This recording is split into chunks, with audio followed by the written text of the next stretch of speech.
Alhamdulillahirabbil alamin. Alhamdulillahilladzi nahmaduhu wa nasta'inuhu wa nastaghfiruh. Wa na'udzu billahi min shururi anfusina wa min sayyiati a'malina. May yahdihillahu fala mudilla lahu wa may yudlilhu fala hadiya lahu. Asyhadu an la ilaha illallah wahdahu la syarika lahu. Wa asyhadu anna Muhammadan abduhu wa rasuluh. Allahumma shalli wa sallim wa barik ala Muhammad wa ala alihi wa sahbihi ajma'in. Amma ba'd. Qala Allah Ta'ala fil Qur'anil 'azim, a'udzu billahi minasy syaithanir rajim. Ya ayyuhalladzina amanu taqullaha haqqa tuqatih wa la tamutunna illa wa antum muslimun. Ya ayyuhalladzina amanu taqullaha wa qulu qawlan sadida yuslih lakum a'malakum wa yaghfir lakum dhunubakum wa may yuti'illaha wa rasulahu faqad faza fawzan 'azima. Alhamdulillah, puji syukur kita panjatkan kehadirat Ilahi Rabbi karena Allah telah memberikan nikmat kepada kita, satu kenikmatan yang luar biasa yang tidak semua orang mendapatkan, yaitu nikmat iman.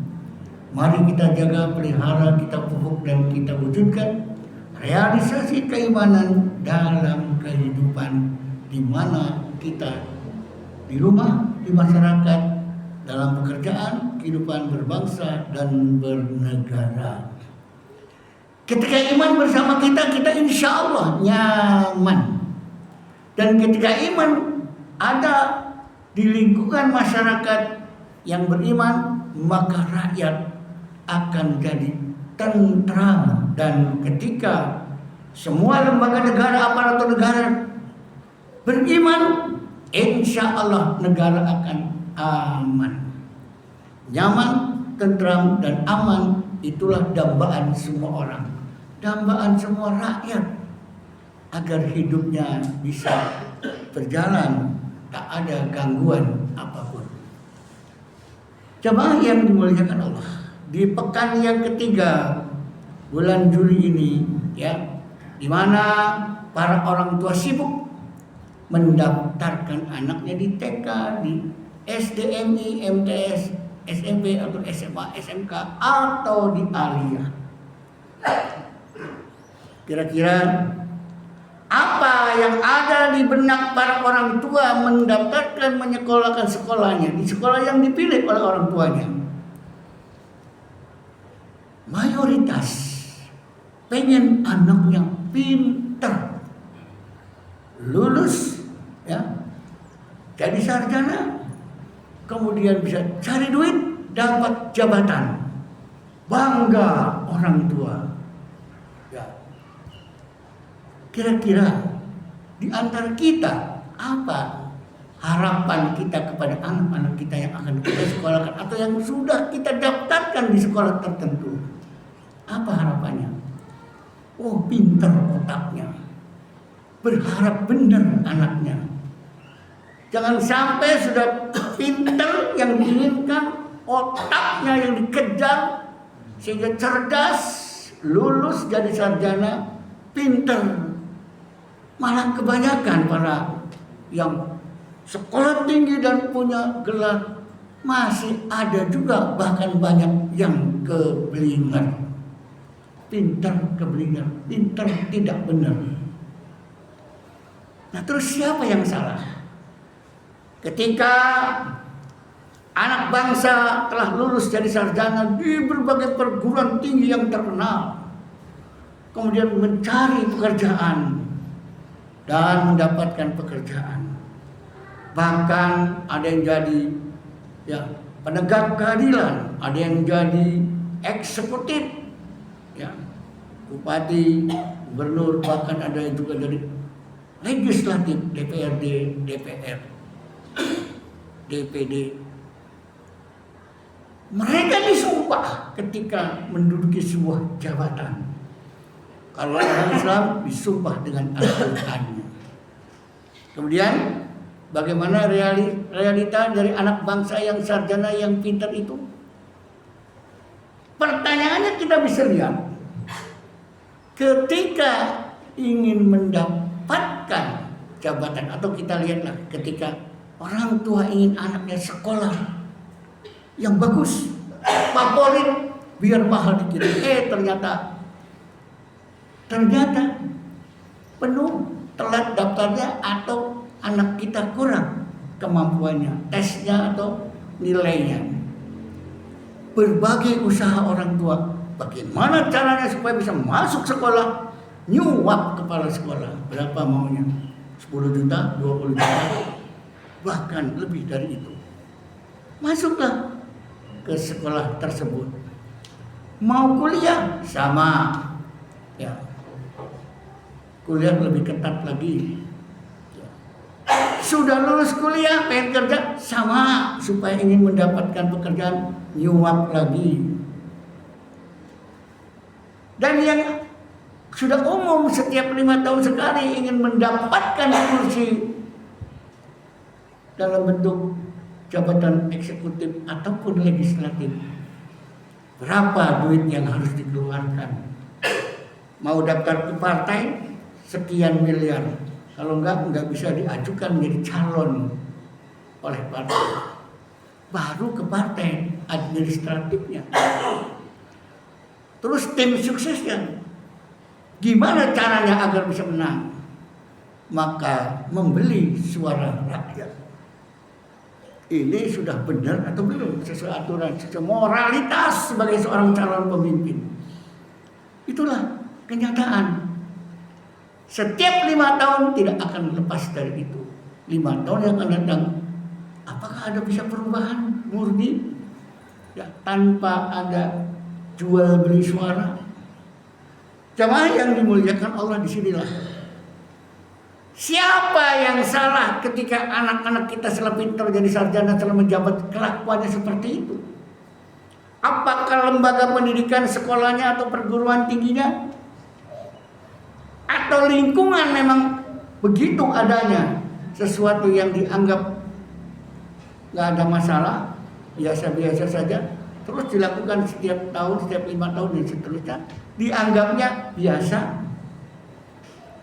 Di sini kita kembali ke orang tua ketika mau mendaftarkan anaknya, bahkan ketika anaknya lahir balita pun, sampai umur 5 tahun, anak nggak dilatih untuk makan sendiri. Anak disuapin terus. Ketika ngerjakan PR sudah sekolah, dibantu lagi. Anak tidak boleh nggak mikir sendiri, dibantu biar bijinya gede nilainya. Terus dari kecil disuapi, bahkan ketika sekolah pun sudah bagaimana bisa berusaha sendiri, mikir, harusnya malah nyontek ke temannya yang pintar. Ya, akhirnya terbiasalah nyontek, tak pernah belajar dengan tekun dan rajin untuk mengasah otak. Ya. Ditambah lagi guru-gurunya tidak pernah menanamkan watak, sikap, akhlak yang ditanamkan bagaimana pinter, hebat supaya dinilai oleh wali murid bagus, gurunya hebat, cerdas, gurunya pinter, wawasannya luas. Sementara anak nyontek dibiarkan saja. Sudah kerja, apa kira-kira? Kalau lagi sekolah mencuri jawaban, tanya kepada temannya, atau nyontek di buku mencuri jawaban, ketika sudah jadi pejabat, apa yang dicuri? Silakan lihat di berbagai media massa, media sosial dan seterusnya. Bertebaranlah perilaku yang tidak sesuai dengan hasil dari pendidikan.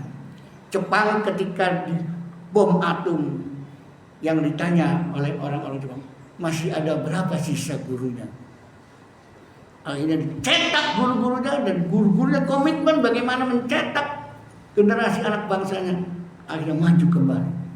Malaysia belajar di Indonesia.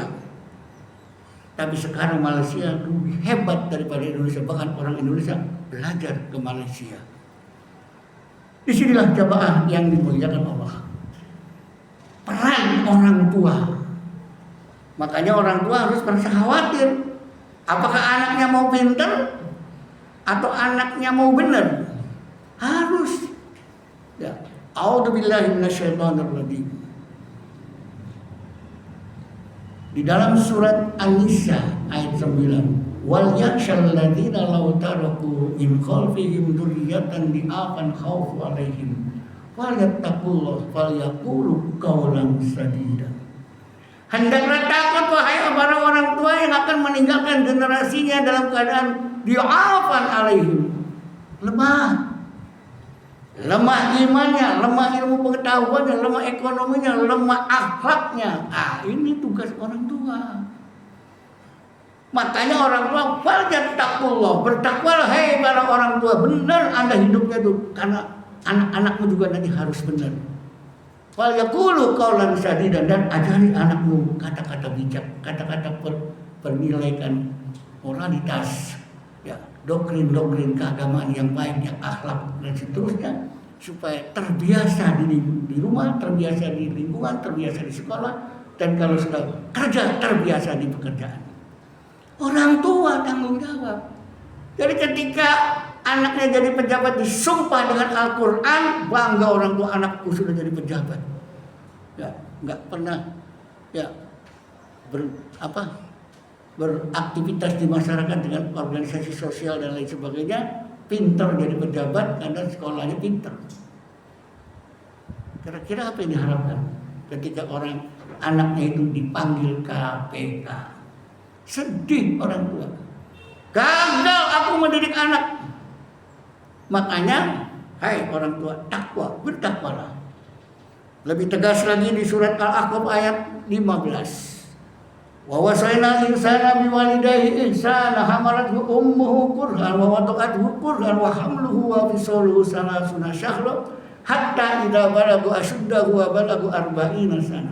Qala rabbi awjibni an ashkura nikmataka allati an'amta alayya wa ala walidayya wa an a'mala shalihan tarda wasdikli fi dzurriyyati inni tubtu ilaika wa inni minal muslimin.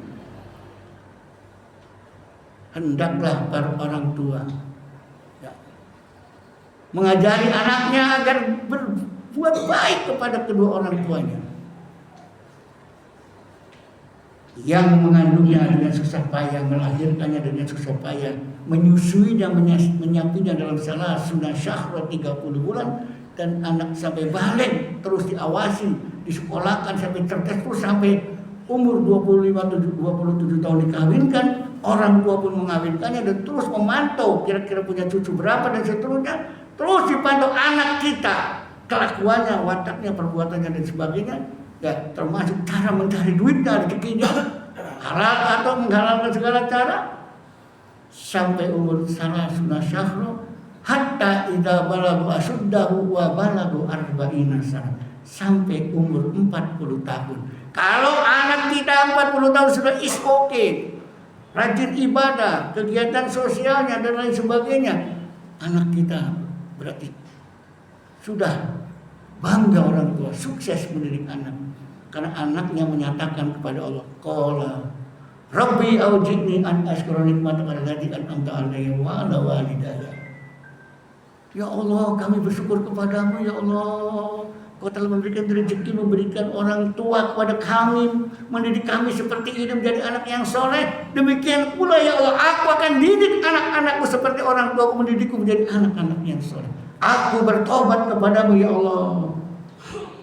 Aku siap menjadi orang yang melaksanakan Islam dalam kehidupannya. Inni tubtu ilaika wa inni minal muslimin. Siap. Wala tamutunna illa wa antum muslimun. Jangan sampai mati kecuali matinya sedang dalam ketaatan melaksanakan nilai-nilai Islam. Jangan sampai matinya sedang bermaksiat atau sedang menandatangani proyek-proyek bodong, sedang berbohong, sedang manipulasi, sedang mengerjakan hal-hal yang negatif. Itulah didikan orang tua. Al-Quran sudah mengarahkan. Tinggal setelah orang tua punya anak itu, anaknya mau diapakan? Apa mau suruh ke dia cari duit? Terus cari duit, cari jabatan? Sudah banyak duitnya korupsi, triliunan, disimpan di bawah tanah, disimpan di mana-mana. Terus buat apa duitnya disimpan itu? Kalau mati tidak dibawa. Apakah anak kita tahu bahwa kita menyimpan duit di bawah tanah, ya, di beton, biar aman? Nah, disinilah jangan sampai anak-anak kita dididik dengan salah kaprah. Oleh karena itu diawali dari cara mencari duitnya yang halal untuk ngasih makan anak dan istri kita, agar anak dan istri kita benar. Kalau kita ngambil duitnya di berbagai macam cara, kita mendapatkan keduduknya dari jalan yang salah, yang melanggar aturan, ya. Apa yang didapat rezeki itu dari jalan yang salah, akhirnya salah jalan. Nah, disinilah jamaah yang dimuliakan Allah. Oleh karena itu, ya, di sekolah ada kurikulum, gantinya Menteri Pendidikan Nadiem Makarim, ya, disempurnakan kurikulum Merdeka dari kurikulum 13, dari kurikulum KTSP 94, dari kurikulum 72, dari kurikulum 68, ya. Disempurnakan kurikulum pendidikan yang mendalam. Jangan sampai pendidikan itu kemudian hanya tahu otaknya saja tapi wataknya tidak. Maka ilmu pengetahuan diketahui dan harus diamalkan, dipraktekkan. Itu pesan Menteri Pendidikan yang baru. Kurikulum, learning, pembelajaran yang mendalam. Padahal ini sudah dari dulu kurikulum itu tujuan pendidikan nasional, ya, menjadi manusia Indonesia yang bertakwa, cerdas, terampil, berakhlak, ya. Kan sama berarti. Cuma dari dulu yang ditanamkan otak, pintar. Sementara akhlaknya lulusan, setelah lulus bagaimana keadaan anak-anak kita? Tawuran, ini itu. Kenapa? Karena tidak disentuh spiritual batinnya, hatinya. Yang disuruh pintar, terampil. Ditambah lagi Menteri Agama yang baru menambahkan KBC, kurikulum berbasis cinta. Kurikulum berbasis cinta kepada Allah dan Rasulnya, cinta kepada diri sendiri, cinta kepada ilmu pengetahuan, cinta kepada lingkungan, cinta kepada tanah air dan bangsa. Ada yang kelewat. Padahal Menteri Agama harusnya tanya ke Quran dong. Ya, 5 cinta. Harus ada satu lagi cinta yang kelewat, belum diterapkan oleh Menteri Agama termasuk Menteri Pendidikan. Apa? Itu tadi Al-Aqaf surat 46 ayat 15. Apa? Cinta kepada kedua orang tua. Wa wasainal insana biwalidayhi. Inilah ridhonya orang tua kepada anak sehingga menjadi ridhonya Allah. Orang tua meridhoi anaknya pintar, yang benar. Saya nggak mau anaknya pintar tapi keblinger. Terus dididik supaya benar. Orang tua meridhoi ketika kerja halal, oke.